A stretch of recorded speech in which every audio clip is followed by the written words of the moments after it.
Hey everybody, welcome to another episode of What a Hell of a Way to Dad. It's Nate and Francis back on microphones. Nate, I'm not going to complain too much. It's still balls out cold here though. Unnecessarily cold. But we already talked about being cold last week, so we're not going to... I mean, it's wild though. I see friends' stuff from home and it seems like what you're going through in the US, in the Midwest in particular, is shocking. I mean, my mom and dad live in Minneapolis, and there was apparently a period of time during the day, when you think about the seasons, when Minneapolis was colder than the South Pole, which, I mean, it's cold here, but it's not as cold as it's been. It's like foggy and rainy actually, but I don't even really mind when it's cold so long as it's like sunny and dry. But Joe was telling me it's been snowing in the Netherlands and stuff. Like, it's winter, but although we are kind of at the foot of the Alps here, we haven't had any snow that's stuck, and it's just been either, like I said, really cold, like barely above freezing, and very sunny and bright, which is, I mean, frankly, kind of nice if you're going to have cold, or like this, warmer, but just wet the whole time, and just like basically British weather. Like there's no definition in the sky. It's just solid gray. Yeah. With the addition of a lot more fog here, the reputation of London notwithstanding, this place gets a lot more like thick fog, I think. Yeah, we had like 8 inches of snow, and then it stopped snowing, and then we had another 4 inches of snow 24 to 48 hours later, and we're just not used to that much snow. And of course, what ends up happening is, like, our street, because we live on a one-way street, so of course they don't run plows down it, but everything is now a good like inch and a half thick ice. The city finally came around and threw down some salt, and we've had some warm days. We've had some melting, so it's not like, it's not as treacherous as it used to be. But I've got this dog that wants to walk all the time, and all of the sidewalks have not been cleared. Like, you're, as a homeowner or renter or whatever, legally you're supposed to, but of course nobody actually enforces that. So she and I will be out walking, and she's dragging me along. She doesn't give a shit. She's a dog. She's a Pyrenees, like all mountains, ice. It's all her forte. And I'm, so far have not busted my ass. She's almost busted her ass a few times on the ice, but I've managed to avoid it so far. But I mean, we still got, like, I think we're going to get up to like low 30s today. Like, it's just, we need those warm days. How it usually is like my friends down in Louisiana who are getting snow, but it's going to be gone by the end of the week. So unfortunately, we're not getting our like, it's going to snow, and then it's going to be 35 degrees for 3 days straight, and all the snow is going to disappear. That's what I'm used to. This is unnecessary, unprecedented. It was you that shared in our group chat, right? The photo of the Dunkin' Donuts in Missouri that was like just pavement and cold, and it was just so evocative of Midwest winter. I gotta tell you that Dunkin' Donuts, and I'll make it the picture for this episode. That Dunkin' Donuts is right next to this massive field that used to be a National Guard armory. And I don't know how much you know about like what you can do with land once you've done something with it. Like if you have a gas station somewhere, you can't just be like, all right, we're gonna close the gas station and put like, a steakhouse here, or unless or whatever, you live in right? Houston. Right, yeah. Unless like the gasoline is kind of part of the flavor that you're searching for. It's the fact that like certain kinds of sites have a pretty thorough amount of cleanup required before they can be repurposed. Yeah. It's what they call brownfields, I think. It's like previous industrial sites. Yeah. And depending on like with a military thing, if there's like a motor pool. Exactly. So you get a lot of oil spills, so on the other side of it, speaking of oil spills, is are you familiar with the fast food restaurant Rallies or Checkers? I am, yeah. Okay. So you know how they're set up. There's no real inside area. There's just two drive-thrus that you can kind of go down the side of. So there's an old Rallies that was converted into a used car lot. Jimmy Cavadas, which this bald old man who's on the sign, ready to give you the shittiest car you've ever driven at a 23% interest rate. That has completely gone though. I'm sorry, the Rallies is still there. So this pre-used Rallies that turned into a used car sales place. On the other side, you have this field that is probably full of God knows what. There was an armory on that. It was National Guard, it was infantry. I knew a guy that went there. So it's not only like just the picture has this like blown out Midwest look to it, and I promise you the rest of it looks exactly the same. But if we keep panning, you're gonna see we have a minaret in the back. There is a Muslim house of worship in the area, so there's just like a random minaret that stands up out there too. it's a very strange stretch of Kings Highway. For you St. Louisans out there listening, we're talking about South Kings Highway. There's a Dunkin' Donuts with a large inflatable cup of coffee on top of it. I think they did that because down the street there's another coffee house called Scooters that just opened. That's also like a drive-through coffee thing. Remember when we met up in Terre Haute and like my route that I took brought me kind of like around from the south, basically. Like I went from Bedford through a bunch of like relatively big state roads, and then kind of that stopped me from having to go all the way up to Indianapolis to then take, I think, 70 towards St. Louis. And that main drag, you go past like I think it's Vigo County Courthouse. It's nothing but like that intense, just like asphalt, no sidewalk, nothing but like chain stores and drive-throughs and in wintertime, it's that vibe. I'm also recalling like driving back from the Indianapolis suburbs when I was in college to go back to Bloomington and going, I-465 all the way around to either State Road 37 or 67 and taking it south towards, Martinsville and then onwards to Bloomington. And just like, kind of like disused or underused industrial sites and just like falling apart stuff and very cold and that kind of like cold, clear weather on asphalt kind of vibe. And I mean, it's weird. It's evocative. I don't miss it, but it's incredibly evocative of something just from having lived there. I mean, like, it's weird. I realize that maybe the reason I can kind of make home anywhere is that like, although Indiana is where I spent the most time in my life, I mean, it's not like I was born and raised there and didn't know anything but that until I left. I had moved a ton as a kid. It's just that when my dad retired, he took his last assignment at Fort Benjamin Harrison. And then after that, it was like, we stayed. We're here. Yeah. Yeah. Well, that was intentional too. My parents had like looked at all the stuff and of the available options, that like was the place where like in general, Indiana's public schools had pretty good reputation relative to, I think, some of the other options my dad had. And so that's why they picked it. It's funny. Like I love to make jokes about Ohio, but I mean, I don't know. I don't know what honestly, like thinking about what would be your best option in the Midwest, like what state, if you would be like, okay, you have to bring at the time, my brother would have been 14 and I was 11, almost 12. You've got to bring your tween sons to a Midwestern state. Where should they go? I would say Minnesota now in the mid 90s. Indiana was, Illinois, I think Illinois would is be the good. easiest. Yeah, I think Illinois is like, it's just funny because so much of it is just like Indiana, except it's got Chicago and also its governance is. But at the time, the Illinois governance was fucking Rod Blagojevich. You know what I mean? Like it was.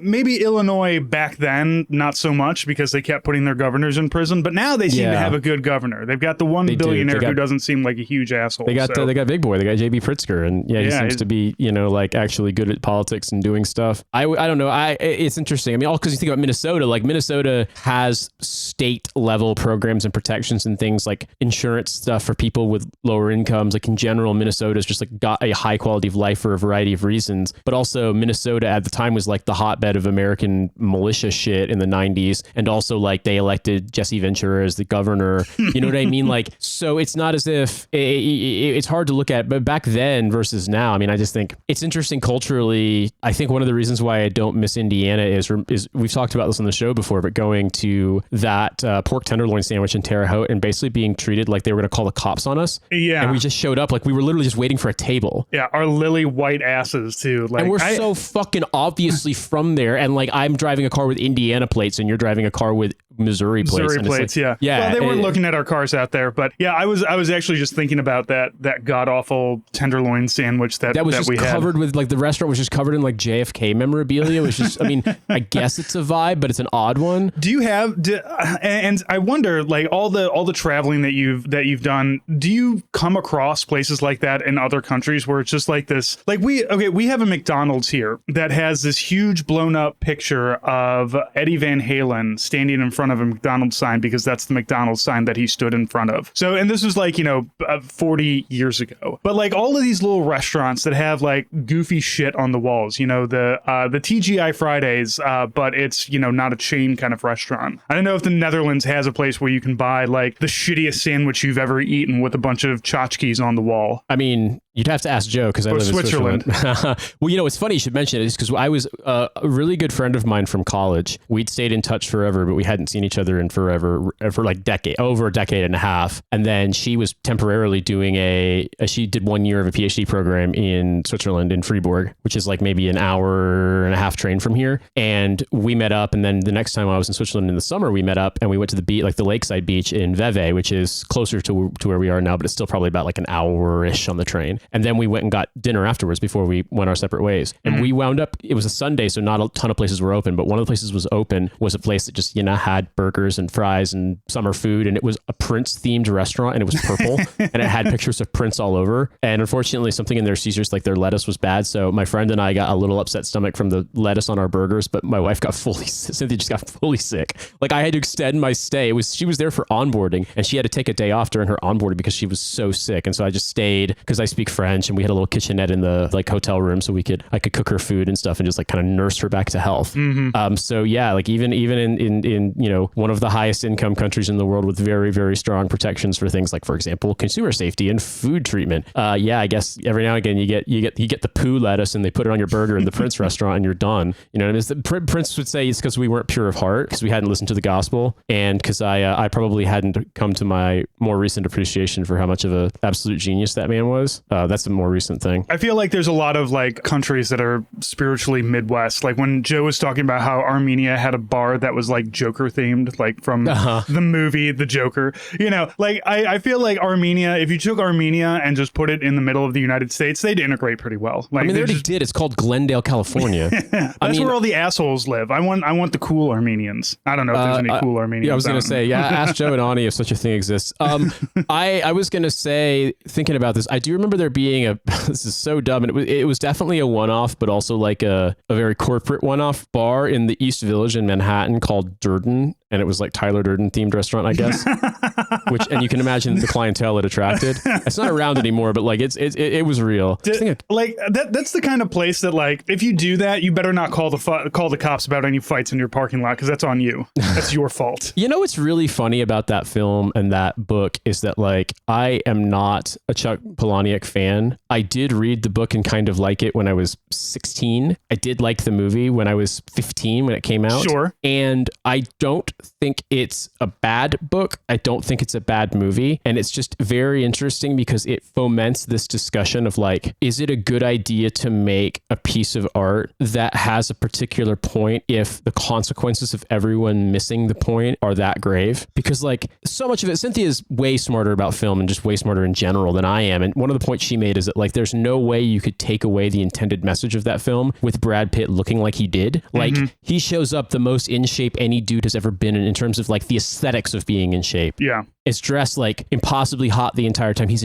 such a cool ass guy the whole time. And the whole point of the idea is that like, you're supposed to not like this. This is bad. This is the kind of like life frustration, split personality, externalized version of like if you could achieve like the sort of ideal of masculinity, like that's the criticism of it. And everyone saw that movie was like, oh, it's so fucking cool. I want to be in as good a shape as Brad. I want to, the most common bodybuilding.com forums fucking question, how do I look like Brad Pitt in Fight Club? And then also like, oh, this is really cool. Like, yeah, we should start an underground boxing club. So many dudes of Cynthia's generation, like high school and college acquaintances, literally did that. They did the Fight Club thing. Oh yeah, I was of that age, and Fight Club wasn't my movie. My movie was Boondock Saints, which is also an embarrassing movie when you watch it later. When you grow up and you watch it, you're like, oh, this movie is fucking stupid. This movie is real bad. You know what's funny is my movie, either Trainspotting or Go. I don't know if you remember Go. I watched with Jay Go. Moore and Jay fucking Moore. He's married to like the person who owns a basketball team. Jay Moore fucking did it all right at the end of it. Yeah. I mean, it's got William Fichtner in it. It's got this is killing me. It's so I'm trying to remember because I mean, there's like a lot of cameos. And my brother had, just as a side note, my brother had a friend in high school named Katie Holmes. And so I wasn't sure if I was mixing it up with my brother's friend's name, but no, it was Katie Holmes. So it's got Katie Holmes in like a very early role. It's got Timothy Olyphant. It does have Timothy Olyphant. I saw this movie once, like a year after it came out, so I've not seen it in 25 years. Yeah, I can't remember who everyone is in this. I want to say it's got Taye Diggs in it too. Yeah, it's got Taye Diggs. Yeah. One of the things that really surprised me about it is, so yeah, it's a dumb, fun movie, but it's one of those, I remember people making the point that like there was this sort of agony amongst film critics about like, on one hand you have Adam Sandler movies and on the other hand you have a film like Go, and like basically no one's going to watch Go unless they're a weirdo, or like it's an indie movie in a lot of ways, but like it's just for what it is, it's way smarter. Yeah. That being said, I mean, I don't like Adam Sandler movies, but I will say in retrospect, Big Daddy is actually a good movie, relatively speaking. They're very, like, the 90s ones have a place in my heart. Like Billy Madison, Little Nicky, where he just has that stupid face and makes a stupid voice the entire time. Yeah, I mean, Happy Gilmore was funny, but I mean, I was like 11 when I saw it, so it's kind of different. I mean, another one too, I mean, like a movie like, it's not Adam Sandler, but like Can't Hardly Wait, you know, I think it has Seth Green in it. It's actually a good movie. Me and my friend Melissa in high school watched that movie back to back because I loved that movie. I probably have seen it about a dozen times because I'm a Seth Green head. I don't know why. I just think that like the way he does delivery is very funny. He actually did a TV show called Greg the Bunny where he plays opposite of a bunny puppet, but also it has Eugene Levy as his father in it. So it's got a little bit of star power, and it's got this whole like kind of like, it's not it's like, what if the Muppets were kind of raunchy? What if, Sesame Street, they've got like the vampire count on it, but it's not the count, right? So Seth Green has done a lot of very curious movies and TV shows that I have picked up along the way. But yeah, Can't Hardly Wait was one of my favorite. His when he's telling his friends like, oh, I got those two bitches over there just fighting over who gets to knock the boots, and he's like, and there's like, what two bitches, man? We don't see him. He's like, why y'all gotta be wasting my flavor? Kills me every time. I was just thinking about because you had Max Collins on from Eve 6 when we were when I was on parental leave, and it opens it's like a cold open of the title sequence with Open Road song by Eve 6. So like there's a good one. It's named after a replacement song, so I mean like another big one. Yeah, it's genuinely, it's got Jennifer Love Hewitt in like full teen idol mode. Like she's so she's I was probably that's the funny thing too for me, because Cynthia's a little bit older than me. So I saw that movie in theaters. She saw that movie in theaters. She saw that movie because she was graduating from high school, like she did right around when it came out. I was graduating from 7th grade. So we have different experiences of cultural products from like the late 90s, and that's a particularly acute example. Beth and I have the same thing. We got 5-year difference, and I'm the elder millennial and she's the young Gen Xer. So like our references cross over each other in a lot of different ways. Like she had like, when I'm just like, yeah, I love watching, Rescue Rangers, Chip and Dale, and she's like, yeah, that's the kids I babysat watch that. That's why. Yeah, I mean, our still friend, but haven't spoken to him on the show in a while, Zoomer correspondent Kevin Frint was born in 1995 and is technically a millennial. The whole kind of definitional thing that I understand millennials being is that you were going to graduate from high school in the year 2000, which means you had to be in the school year 81 to 82. So my brother would be the oldest possible millennial. He was born March 82. Cynthia was born in 80, so she's not. She's technically a really young Gen Xer. But then also the notion that somebody born in 95 would also be in the same generation. Like, I mean, maybe, but it's just one of those things where it's like, I think generations or sort of generational experiences are like a little more narrow than that, and also we've had such dumbass big things happen in our adult lifetimes and in our young adult lifetimes that like how you experience those, I think, really defines a lot. I mean, really the biggest divide that Beth and I have is we both grew up with the internet in our house, but 5 years difference of 90s internet. So she was talking about doing being on Prodigy. I was on ICQ. There's just the internet was like today. If you have a 5-year difference, it's like, oh, you're on Twitter. Yeah, I was on Twitter too, or TikTok or whatever. These things like kind of have. I met on Twitter. You and I met on Twitter. You know what I mean? Like these things have kind of a longevity. I actually just deleted my Twitter account. So I've been 17 years, baby. I need to do that too. Somebody's just like, well, you got to download all of your stuff. I'm like, I can't imagine ever being like, I want to revisit my tweets from 2017. Fuck no. I actually joined Twitter in 2009 under a different name, but I couldn't really get into it. I was actually deployed at the time, but for a brief period, our battalion, the detachment of the brigade's signal company that was manning all the stuff for all the satellite things for the Nipper and Sipper connections had like let the license on their fucking like Net Nanny gateway blocking service lapse, and so the Nipper was completely unblocked, and so I was able to get on social media, like get on Facebook. Like it was temporary, but for a while there it was working, and and so I just remember getting on Twitter and like hilariously one of the few things that I saw was people making fun of and joking about Bitcoin. And part of me is like, I'm glad I never cared. Another part of me is like, damn, dude, if I put like $50 into Bitcoin in 2009 and hadn't lost my hard drive, like I could be even more annoying now. But what I'm saying though is that I just didn't get into it, so I kind of like let it lapse. But then when I started writing for McSweeney's, when I won the columnist contest in 2010, they were like, we have an account with 500,000 followers, which in 2010 was a ton, and like we'll share every time that you post. If you make a Twitter account, we'll actually tag you in it, and it'll help you build an audience. And so that's why I'm in these deserts, is because that's what my column was called in 2010, 2011. And so I got on Twitter, and then I basically never went back.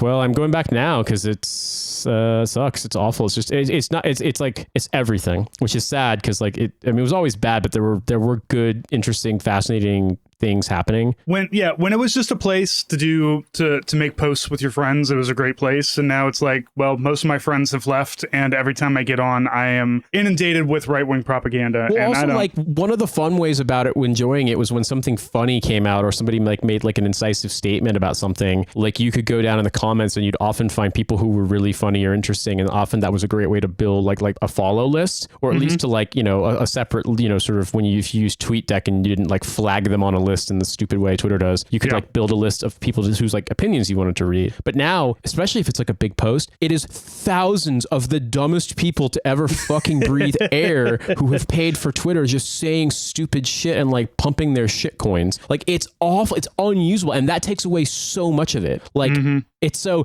UI, it's unusable. It's unreliable. There's so much disinformation. There's so much right wing shit. The owner is now fucking running around doing Nazi salutes in 14 words shit, and then also apparently owes like, you know, the entire economy of a small European country to like, you know, the conglomerated Saudi Bonesaw Incorporated. And like, it just seems like it's not long for this world. I mean, it was always bad in a lot of ways, but it did have its uses and it was fun. And now it's just not anymore. And I think all the other things you could be on are also bad, at least in my opinion, except for the ones the kids love. But I'm just not a smash cut video fucking person. No, so I can't watch it. Like, I was trying to do TikTok, and I kind of understood it, and I was like, all right, this is easy. I can cut stuff together. It doesn't have to be anything, but you know, social media, you have to be social. And I never wanted to interact with any other video. I don't want to watch any other video. When my wife sent me Instagram reels, I was like, I don't want to watch this. And thankfully, now that Mark Zuckerberg is also like, yeah, I'm cool with the Nazi stuff,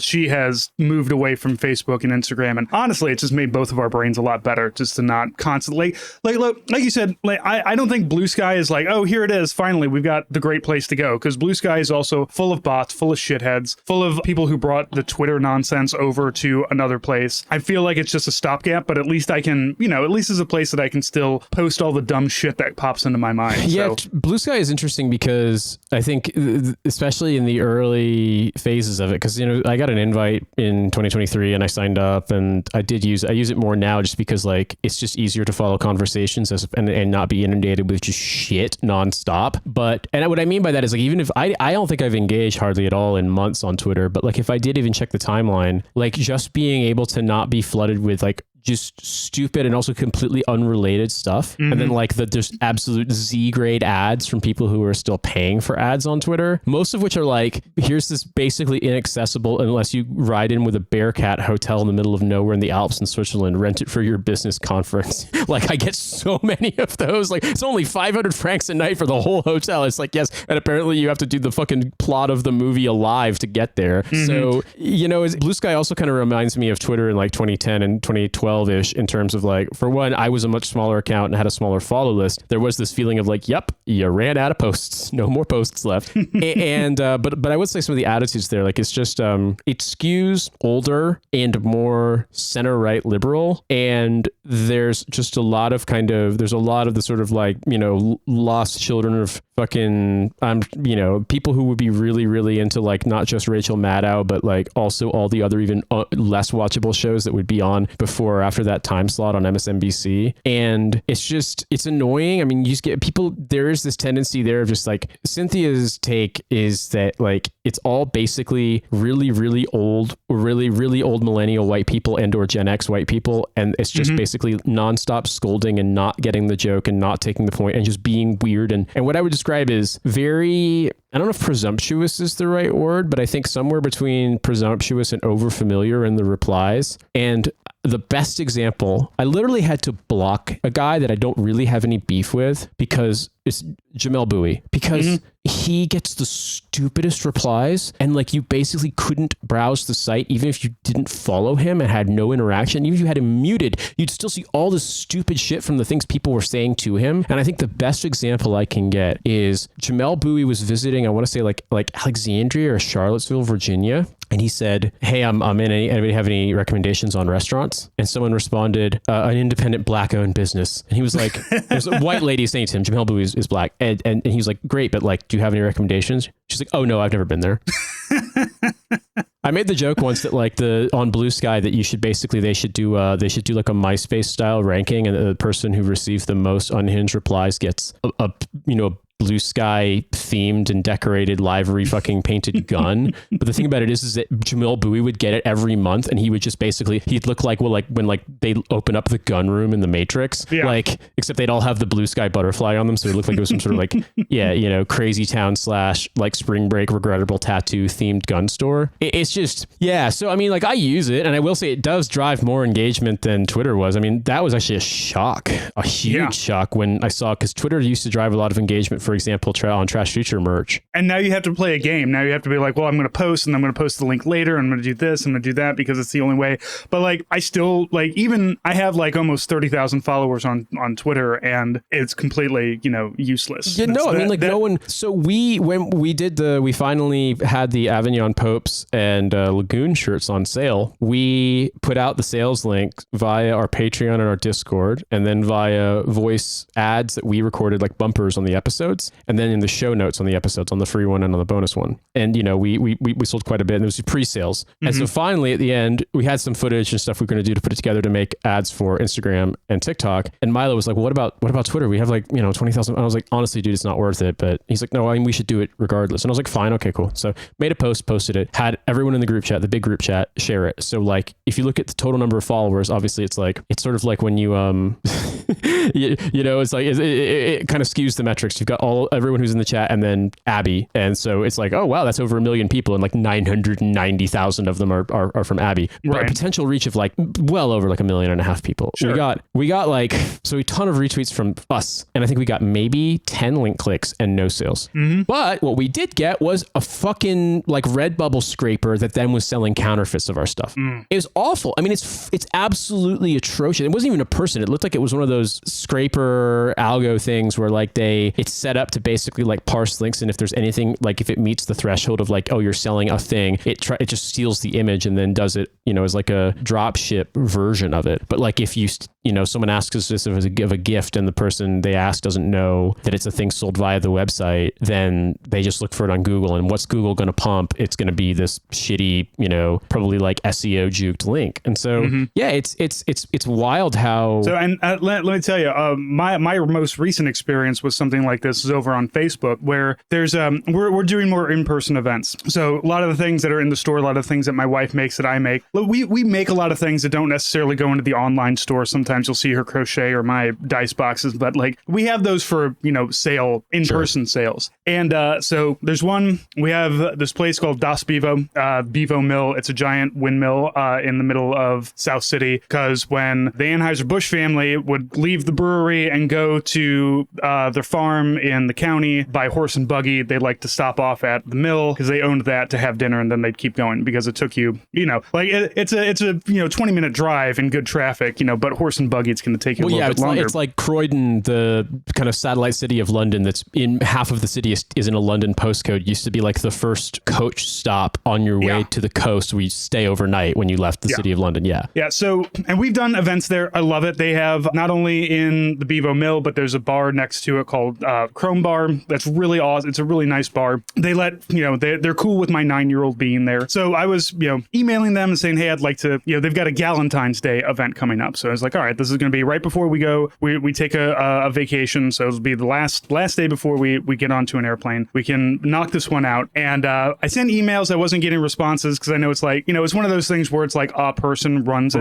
So, sometimes things fall between the cracks. So I was like, cool, I'll go onto their Facebook and I will see if they've got a link to sign up for vendors. And I go and I find their post about the Galentine's Day event. And I see one person saying, hey, are you guys accepting vendors for this? I'd like to, jump into it. And then there's all of these replies from people who are just like, oh yeah, contact me and I'll get you signed up for this. None of these people are involved with Das Bevo at all. Like, they're just scammers. And one lady was actually just like, I gave $100 to somebody, but I didn't get any confirmation. Am I going to be at this thing? Oh and my God. And Bevo had to be like, no, that's not us. Like, don't. And they put out another thing. It's like, don't, unless it's us giving you a link, unless it's Das Bevo giving you the link, don't click on it and don't go to it. But this is, and I told my wife about it, and she's like, oh yeah, that's endemic everywhere on Facebook. Is that like anytime any of these things, like an event gets posted, there's always scammers in the comments. There's immediately scammers. Like there's something that's scraping and digging all these up and trying to scam people. And like I want my social media experience to not be something where I have to always be on guard. When I would go on Twitter back in 2015, it would be a play, like I was on guard because I might post something and someone might tell me to go kill myself, which is fine. Like that's nothing. You tell me to go kill myself all day, whatever. But like when somebody's trying to steal money from me, that's when it gets, I don't want to have to be on guard. I want to have to look out for that shit. And all of these social medias have just become so incredibly unusable and unfortunately so entrenched in everybody's life. Like people are just like, but how do I do things without Facebook? Like we've done it before. I remember a time before Facebook. Like I remember a time before social media. That's why, I have been pushing, we're doing, I send out newsletters. We send out stuff in the Discord. There's just so many better places that I have access to our fans and to the people who, actually want to interact with us. And bypassing all of the social media stuff makes it a lot easier. If I can just say, here, let me put it in front of you. Can I read you something? Because what you just said reminded me, I don't know,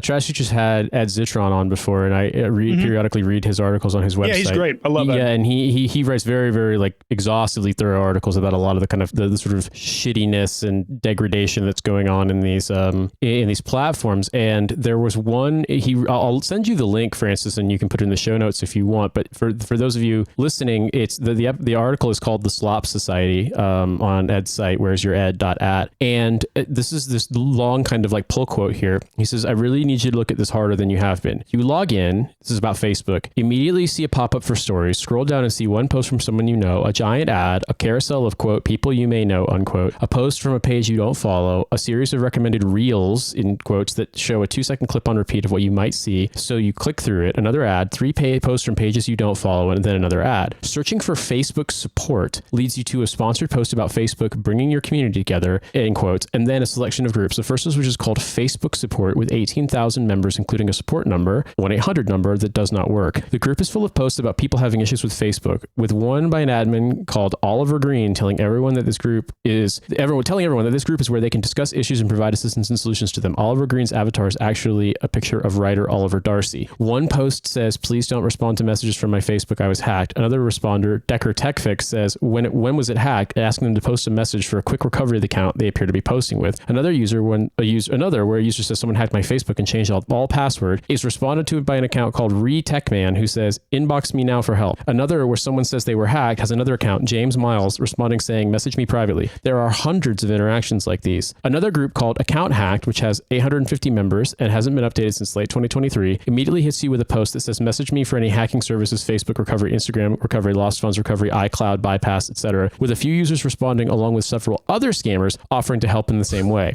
Another group with 6,700 members called Recover an Old Facebook Account You Can't Log Into, that's all in quotes, offers another 1-800 number that doesn't work. A post from December 5th, 2023, with a user claiming their account was compromised and their email and password was changed, has been responded to 44 times, mostly by scammers attempting to offer account recovery delivery services, but a few times by actual users. Elsewhere, a group promising to literally send you money on PayPal has 24,000 members and 10 plus posts a day. Another, called PayPal Problem Solution, offers similarly scammy services if you can't get into PayPal. Another, called Cash App, Venmo, PayPal, Zelle support, has 5,800 members. This is what Facebook is, a decrepit hole of sponsored content and outright scams. Meta has been an atrocious steward of its product. It has been fucking awful for years, and it's time to wake up. I would also point this out because, up until maybe like a year ago or 6 months ago, you would sometimes share posts on Facebook and you would sometimes do targeted ads. And those in like 2017, sometimes we would do some targeted ads, and actually they did drive some content, some interactions with the show and some interactions in the store. And one of the things that I noticed was that because I have the, what a hell of a way to dad Facebook account credentials as well as you do. And so I would be logged in, and even if I'm not using Messenger or like I'm not on that profile, if we get messages, I would get notifications for them. And anytime you do a post, we'd get dozens, and I'm not exaggerating, dozens of posts of almost identical scam accounts being like, Facebook moderation saying like your account has some problem, you need, and like they would have like weird artifact on the Facebook logo or like one random little like black pixel in there. Like it was faked, but everything. And then periodically, if I went back, those people's accounts had been fucking either caught or changed. And so now it's just like random people's names whose identities I assume they've just stolen, or like they've made up fake people. But like that's us as I remember us doing the ads, and you'd pay like $50 or $100 for like a month's worth of ads. And it's like, that's what it looked like. And that's what it is now. Like you can't use it without being inundated. And it's like, I suppose if you're a major brand advertising on Facebook, this will happen, but there's like layers of, of protection, or at least some kind of obfuscation, and you've got social media people. But if you're like a regular person, or you're like running a small business yourself, imagine, like, especially if you aren't tech savvy enough, like to see what this is. Like there's just simply, fuck it, dude. I'll read this to you. I had this hilarious ad. Not even ad. I had a scam blackmail letter come to my email inbox. Yeah, you mentioned that. Yeah. What is that? Okay, so let me go and see if I can find it really fast, because it's one of those things where I was at first I was like, wait, what is this? And now I'm looking at it, I'm just like, this is genuinely so incredibly funny. So somebody with the name Angel Angil Vivek, not Angel, but Angil Vivek with like gibberish at hotmail.com sent me an email, and I was like, it has Nate Bethay written as .pdf as the file. Now I'm absolutely not going to download this, but I can view it via the Gmail, and basically it says, Nate Bethay, I know that calling my old US number or visiting my old address in Brooklyn, New York, where I haven't lived in almost 7 years, would be a better way to have a word with you if you don't cooperate. Don't try to hide from this. You have no idea what I'm capable of in Brooklyn. I suggest you read this message carefully. Actually, you know what? Why don't we do this, Marine Todd? Dude, take a minute to relax, breathe, and really dig into it. We're talking about something serious here, and I ain't playing games. You do not know me, but I know everything about you, and right now you are thinking, how? Correct? Well, you've been a little bit careless lately, scrolling through those videos and clicking on links, stumbling on some not so safe sites. I placed a capital M malware on a porn website, and you asked it to watch. You get my drift. While you were busy watching videos, your system initiated operating as an RDP remote device, which allowed me total control over your device. I can look at everything on your display, flick your cam and mic, and you wouldn't even suspect a thing. Oh, and I've got access to all your emails, contacts, and social media accounts too. Been keeping tabs on your pathetic life for a while. It is simply your misfortune that I saw your misadventures. I gave in more days than I should have, exploring into your data, extracted quite a bit of juicy info from your system, and I've seen it all. Yeah, I've got footage of you doing filthy things in your room. Nice setup, by the way. Then I developed videos and screenshots where on one side of the screen, there's whatever garbage you'd been enjoying, and the other half is your vacant face. With simply a single click, I can send this video to all your contacts. I feel your worry and confusion. Frankly, I want to wipe the slate clean and allow you to move on with your life and forget you ever existed. I'm about to present you two options. Option one is to ignore this email message. Let's see what happens if you take this path. Your video will get sent to your contacts. The video is lit. I can't even fathom the humiliation you'll face when your colleagues, friends, and fam check it out. But hey, that's life, ain't it? Don't be playing the victim here. Second option is to pay me and be confidential about it. How much do they want? Oh, yeah, I'll get to that. Okay. We'll name this there's like ASCII characters in here. Privacy charges. I'll tell you what happens if you opt for this choice. Your filthy secret remains your secret. I'll wipe everything clean once you come through with the payment. You'll transfer the payment through Bitcoins only. I want you to know I'm aiming for a win-win here. My promises are non-negotiable. The required amount, USD 1950. Bitcoin address, what the fuck in the hash on it. Once you pay up, you'll sleep like a baby. I'll keep my word. Note, you have 1 day to make payment, and I'll only accept Bitcoin. I have a unique pixel with this message, and at the moment I've been notified you've read this email. This email and Bitcoin address are custom made for you, untraceable. If you're unfamiliar with Bitcoin, Google it. You can buy it online through a Bitcoin ATM in your neighborhood. There's no point in replying to this email or negotiating. It's pointless. My price is fixed. As soon as you send the complete payment, my system will inform me and I'll wipe out all the dirt I got on you. Remember, if I catch that you share or discuss this message with anyone else, your garbage will instantly start getting sent to your contacts, and I'll post a physical tape to all your neighborhood next week. And don't even think about turning off your phone or resetting it to factory settings. I already have your data. I don't make mistakes, Nate. Honestly, those online tips about covering your camera aren't as useless as they seem. Now, I'm awaiting my payment. I miss the days when you just get a, forward this to 10 people on your email list, or else, you'll be poor. The Jonestown flood will happen again, or you'll be poor. A lady in Arkansas forwarded this, and then she got a new pig or something. Exactly. Now it's just threatening me. I was actually trying to explain Bitcoin to my father yesterday, and he's like, "This sounds really stupid." I was like, "Yeah, guess what?" Well, I mean, remember when I read those books about it, and we talked about it a bunch on the show about the fact that it's traceable, far more traceable than people think, and that there are, in the early days it might have seemed untraceable, but also as crypto stuff became more the only way to buy in and out of it were certain things that were it was way more locked down in basically every country outside of Russia, and it's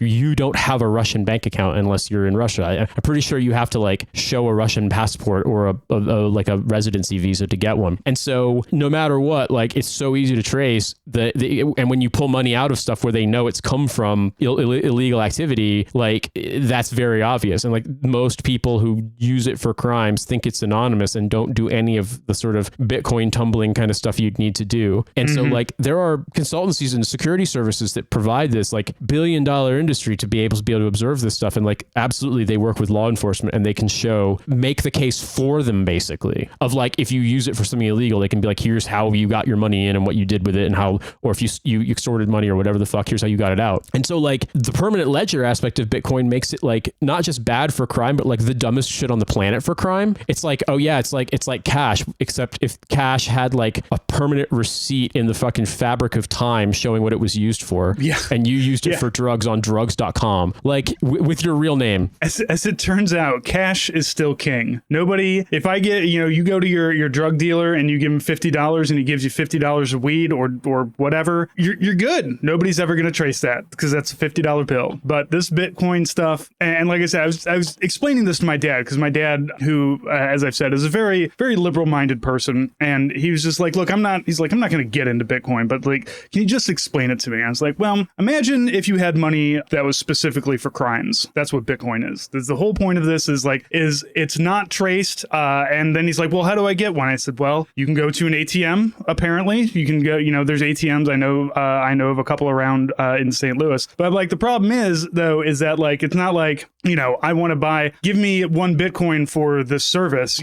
There's a whole process where in every step of the process, your money could get stolen by somebody else. And there's nothing you can do about it. So it's look, Dad, you're 83. You don't need a Bitcoin. You got regular money, and regular money will continue to be more useful than any of this stuff. It is just the crime money for doing crimes. I want to say it was now Blue Sky user Maple Cocaine who said this, but it may have been someone else. And I do try to credit things when I can remember. But the guy said that the understanding Bitcoin, it's basically you leave your car running all night and it solves Sudoku puzzles for you, and then you can trade them for heroin. Yes. And it's that's Yep. That's he was like explain mining to me. I was like, well, you have to have all of these processors do a bunch of math, and then at some point in time, it does a bunch of math, and then it gives you a Bitcoin. He's like, how? I'm like, I don't understand. Yeah, and either.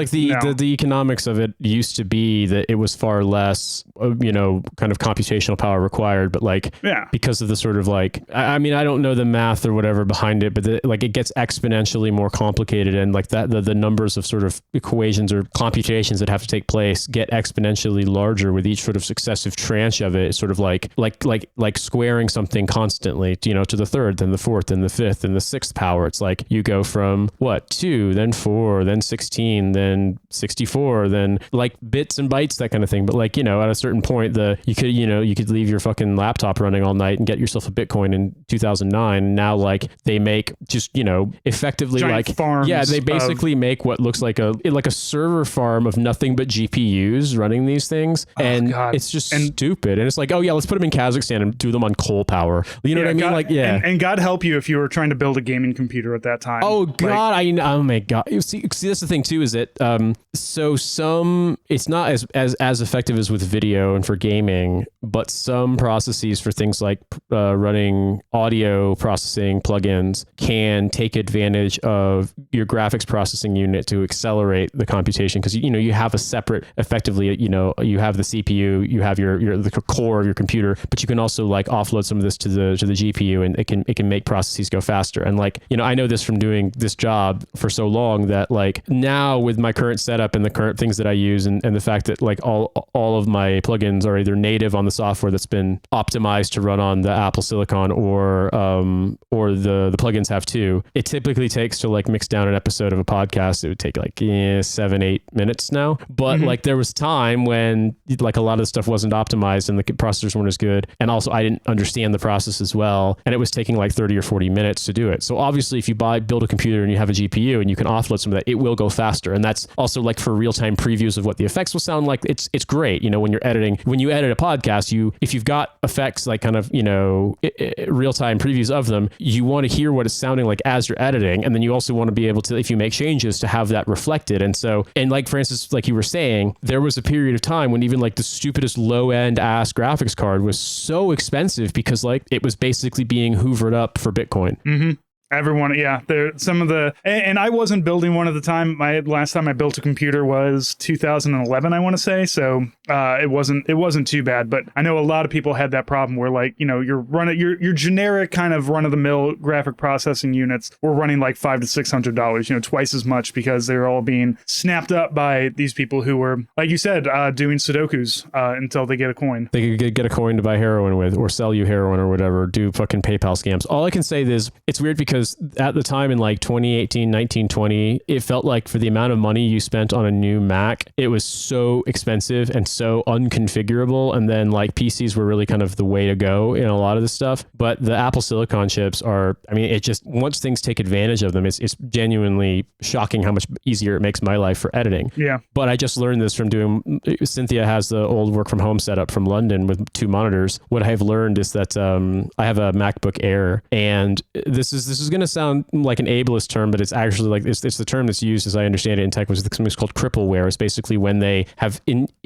intentionally disabled or downgraded the ability of a thing for no reason other than to limit your access to it. Yep. And the MacBook Airs have crippleware functions in them that, even though they can support multiple displays in direct connection, you're only allowed to do one. So I basically am going to have to buy if I want to use 2 monitors with this thing, a dongle that can do, I believe it's called DisplayLink, but effectively sort of like, it's like, imagine a USB-C dongle with splitters for like D-Link or HDMI, but that's also more or less cloning a display in the eyes of how the Apple operating system perceives it, so you can send it to 2 monitors. And it's like the only reason I may have to spend 120 francs on a fucking dongle is because they're like, well, no, you should buy a more expensive computer if you want 2 monitors. Mm-hmm. You got enough USB ports, you got all, it can handle it like nobody's business. These aren't 4K monitors, they're HD monitors, but it's just like, no, fuck you. Yeah. You're gonna pay more. Die. And it's just like, I love the economy. I'm very happy that I work for a company that is lousy with docking stations that I could take home with me, because I have the same. I have like this 4. I can do like 4 monitors in my office, and the only reason is because I have this like $350 docking station that also sits on my desk and that everything runs through. And it's like I know that we don't have to do this, but fuck it. The laptop I bought only has like 3 USB ports and 1 HDMI port. Like you can slam a couple more HDMI ports into here. Well, it's funny because these Dell monitors that they got her, the son of Dell corporate, like commercial monitors, like not going into like color correction and professional video kind of things where there's like super high end stuff, but just like the kind of the higher end of what's intended to be like business stuff and not just regular consumer monitors. They're actually kind of amazing. Like the functionality, as I found, with like one USB-C kind of what is it? I suppose that would be the upstream connection from your computer to the monitor, and then like all all the peripheral things can plug in. They can do power. There's a network port. Like if you wanted to, you effectively can create where the monitor is the docking station. The one hitch on this is that, as far as I know, and maybe I'm wrong, I don't think that there's a way that you could like daisy chain the monitors together. You know, it has to be from the computer. It has to both kind of like, it's not daisy chain. It's got to be fucking spokes of the wheel. And my computer simply will not allow me to recognize the second monitor that's plugged in. It'll do one or the other because Tim Apple said, fuck you. And so that's the one problem. I've got this like great, I'm sitting here talking to you and I'm recording, and it's really nice because I can just plug in, I just have to plug one USB-C cable in for my laptop, and it also delivers power to the computer. But one of my screens is completely blank because Tim Apple wants another $1 trillion in Ireland that he's not going to spend. And yeah, what a world we've created for ourselves. It's just very funny too, because I mean, I know you know this stuff, and then, you know, my first job that I got paid money for was scrapping old computers in a computer shop in Carmel, Indiana when I was 14. It was a guy named Jack Baldwin who ran a computer shop out of like a house next to a gas station that was completely not a licensed business, but like Jack knew everybody in Carmel, so like if anyone complained, he would just fucking pay the cops to not care. And so he paid me cash, and he paid me like $20 an hour, $15 an hour in 1999, dude. I remember working and getting like $200 or so for a week's work in cash when I was 14. It was awesome. And so but this is what I've been doing, you know, since, I mean, I think I built my own computer from scrap parts when I was 13. Like this is just what I've been doing for forever. And so it's just so weird to see it get like more user-friendly in some ways, and then by nature of making it less fuckwithable, basically grandma proofed. And now they've basically put like the software as a service equivalent of that letter that I read out loud on every fucking feature. It's amazing. That was my nephew's first job, was scrapping computers. So the guy with the old computers in a house in a garage paying kids cash to scrap them, still a viable economic part of America. He is in school now, and he's like in his 20s, but yeah, in his teen years, the first job is like, yeah, it's great, I just take computers apart, just take and the guy apart gives me computers, cash. and then like a guy who knows computers better than me looks at all the parts that I pull out of it, and he says tells me what to throw away. And I remember like finding some things, and I was really proud of not bending the pins on something, and the guy was like, yeah, you did a good job, but that thing actually, there's no way that you can make its fucking firmware Y2K compliant. And this is nice. He's like, so yeah, it's good, like we could put it in something and then it's just gonna break in about 6 months. So wow, that's such an experience. Funny, I'll do a quick side note. There was a dude I knew from home who went on to have, I believe, extreme psychotic meltdown, like full episodes, but it was on Facebook and was like a kind of early Trumper hardcore sort of, I hate cancel culture, I hate, you know, wokeism and cultural Marxism and all the other dog whistles. But I guess he at one point had, as a big brain entrepreneur, had bought Jack Baldwin's business and worked with one of the guys who I had worked with, and he was like, well, I know your secrets. I know you and your brother were defrauding the place. Now, he's got me mixed up. Did he send you an email? He sent it on asking Facebook for Bitcoin? threatening to fucking expose me to the world, my hypocrisy. And I was like, and he's like, yeah, all your leftist bullshit, you know, it disgraces my friend's military service. And it's like, listen, dude, I was in the military. You weren't. You bought Jack Baldwin's fucking illegal computer shop, and you're posting about it 15 years later. But it was just funny because what it was is that I don't know if my brother and one of our family friends who was staying with us that summer, who also worked in the shop, ever like took parts from there. I have no idea. I don't think Jack would have fucking cared. I mean, it was mostly scrap. A lot of it was going to go to the fucking junkyard, but I absolutely know that I didn't. And so it was just very funny. Sort of like, you've got me mixed up with someone based on an anecdote from a dude who remembers me from 1999. It's 2016, and you're threatening to expose me. And it's just like, sometimes I think maybe like we were better just drawing antelope and deer on cave walls. It's a lot easier, but look, even the Romans were saying, you know, they're writing on the walls, this guy sucks dick, and he sucks dick badly. Like the insult is, you suck dick at sucking dick.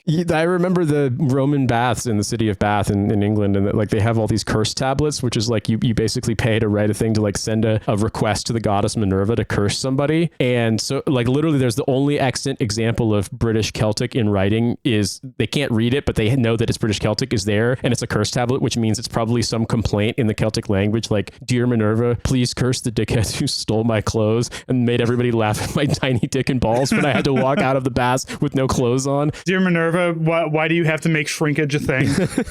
Well, it's cold in England. Yeah. I mean, you know, man.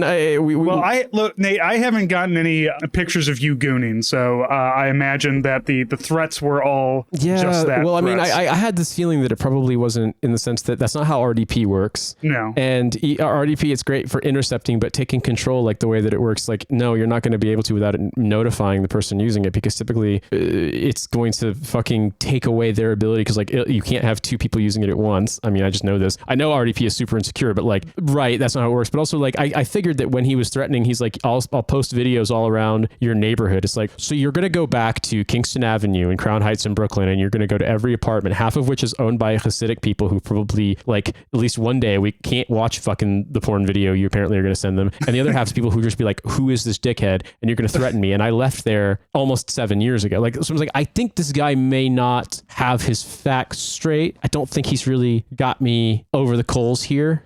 Also, I don't think I can't recall looking at anything even approaching a porn site. So you tell me, man, maybe you got the wrong guy. Maybe you're like the British lawyers who were convinced that I was, oh my God. Remember that story? I know we got to go soon. The British lawyers who were convinced that I was someone that was different, that I had made fun of these guys. They were all anti-Corbyn weirdos. I basically started by making fun of this stupid British columnist who'd written this article basically implying that Jeremy Corbyn gave him a heart attack. And they were going on about you're an anti-Semite. And I was like, well, my mom's Jewish. Like I fucking, raised partially like I've gone to shul, in my adult lifetime. Like, I'm not going to be like, yep, listen to me. I'm a rabbinical scholar, but like, get the fuck out of here, man. And then they were like, actually, you're not who you say you are. We found another Nate, but they found some dude's blog and it was like a 16-year-old black kid in South Carolina who was publishing this blog in like 2014. And I'm like, he talks about turning 16, dude. In 2014, I had just gotten out of the army after 7 years. Like, shut the but some of them just wouldn't give up, and they were convinced they had found me. And it was like they found like a car dealer, a black dude in Nebraska named Nate Bethea. And I was like, oh my God. And so just out of curiosity and out of like caution, I was like, well, I hope that none of these British freaks are like going on these people's like social media and harassing them. I didn't find any harassment, but when I looked up Nate Bethea, I did find a guy with an unrelated. It was Nate Bethea was the display name, but the actual account name was different on Instagram. And he had a very, very deep fried fucking sort of meme thing shared on Instagram that said, a lot of you N-words sharing some bisexual ass selfies. Like, well, I don't not helping your case here. And I was just like, okay, well, you know what? I feel like the British lawyers will probably know better than to fuck with that guy. So I'm not worried about them messing his life up. But yeah, so like I said, if you're going to harass someone and try to cyberstalk them and threaten them, like you should probably not just pay for like dog shit scraping thing from the yellow pages that says like Nate lived at this place. Cause I don't live there anymore. The thing is that it works sometimes, I know it's sad. People would freak out and they were like, I did look at, like the archive.org version of hotsex.com. Like maybe they're going to fucking expose me. And so they'll pay them, they'll pay them. That's why you use an incognito browser, guys. But obviously if you actually could RDP into it, like then but also you'd assume that like here's the thing, most of the time, those porn sites, like they also are they have SSL. They have their own trackers. They have but they have SSL. So like, okay, if the porn sites know that you don't want to be found. Well, yeah, it's just like I'm not 100%. I don't want to fucking say something that sounds dumb, but like I don't think that's how RDP works in terms of the information being provided. It's not like unencrypted information sent over RDP is not encrypted, but like SSL is working differently. Like and the porn sites, unless you're like I don't know, you're on like someone's fucking FTP server from 1995, like it's gonna be encrypted because it's going to be an HTTPS connection. Like, it's just stupid. Shut up. Scam someone better. Yeah, Nate, well, thank you. I think that's going to be a podcast. Everybody, thank you for listening. So something that I'm trying out going forward is, we have the weekly newsletters that's going out, which you can sign up for at whatahellofawaitodad.com. We're also trying to highlight a charity every week. My wife is all about I said, are you going to find a charity every week? She's like, fucking watch me. So this week, we're highlighting Trans Lifeline. It's a charity that I've donated to quite a bit in the past. They provide services for transgender people. Obviously, with the way things are going in America, transgender people need your help as much, more now than any other time period. And we love our trans homies on this podcast. So consider translifeline.org. I will have the link down in the show notes for you. I'm sure that they will appreciate anything that you can give. But yeah, that's it. That's everything will be down in the show notes. Like I said, sign up for the newsletter. You're going to get an email every week with blog posts, with deals, with the podcast itself if you end up missing something. Like I said, social media is gone. We're trying to meet you all where it is. I'll send mailers to your house. I don't give a shit, man. I'll send this. I will find you. I'll tell this too. We worked really hard with a really, really talented artist to make an actual paintable figurine of the Lions Led by Donkeys mascot, Doug the Donkey, and that's actually available at llbdmerch.com. But I can ask Francis to maybe like plug that into one of his special ads because we've got about a little over half of them have sold already, and they are moving quickly enough that I I feel like within a few weeks are going to be gone. So if you're interested in paintable figurines, like I'm not trying to pat myself on the back here because it wasn't my work. It was my friend Ari's work. But the guy who cast the figurines even said, he's like, this is what I do professionally. And Ari's one of the best artists I've ever worked with. And this is, I think, his best work ever. So it looks so, I mean, I've got it's so physical, detailed. I've got 2 of the physical ones and at home, and I've seen the work that people have done painting them. They're 67 millimeters tall. They're standalone. There's a base connection thing that you can then stand the figurine up on. It's basically Doug the Donkey and like a Napoleonic uniform. It is, I'm not a figurines person, but it's cool as shit. It's genuinely cool as shit. So it's 41 pounds on the website, and we ship internationally. So just saying. It's we will have that down. We'll put it in the show notes. We'll put it in the weekly as well. Put it out there because it is. And I'm just saying. I also am not a figurine guy, but if somebody dropped that onto my Warhammer 40K table, I would be fucking scared. I'm also going to say too, because Britain's going through one of its various fucking toilet mode crises again. The pound is very weak right now relative to the dollar. So you know what? Let Britain's misfortune be your gain in the figurine game. And other than that, thank you. Yeah. Thank you, everybody. And we will talk to you next week. Have a good one.